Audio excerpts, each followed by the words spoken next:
in your life, and you've certainly felt this way, where you're really lost and unhappy and you feel stuck. And I know you've been there. And so I would love to just, before we kind of dig into specifics and unpack some of the lessons from your life, what would you say to somebody who really does feel kind of lost right now or stuck or doesn't know what their next move is? And how do you want the person who feels that way to think about that moment where you feel like you don't know what to do next?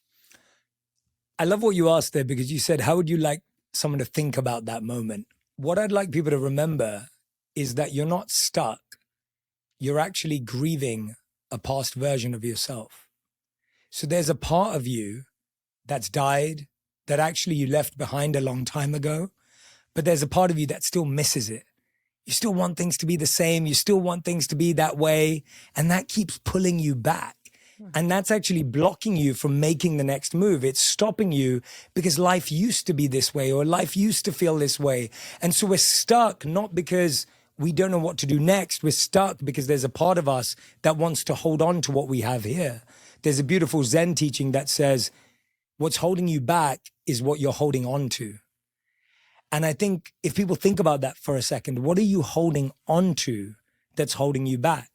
What are you clinging on to that's keeping you stuck? There's an identity, an idea, a mindset, a behavior, an attitude that is keeping you held back. And once you let go of that, once you open and release your hands, all of a sudden you feel free.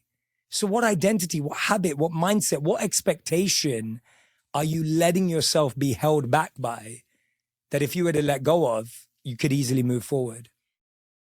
Can you give an example? Yes. You know what I'm saying? Because I think I understand what you're saying. Yes. Like, I'm trying to think about Yeah. a scenario where, let's say somebody is at a moment in their life where there's a change. You have gone through a breakup, or maybe you've raised your kids and they've launched, and now you're trying to figure out your next chapter. Yeah. Maybe you just lost your job, and now you're like, oh my God, what do I do?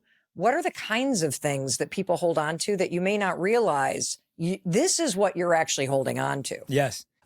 So all three examples you gave apply.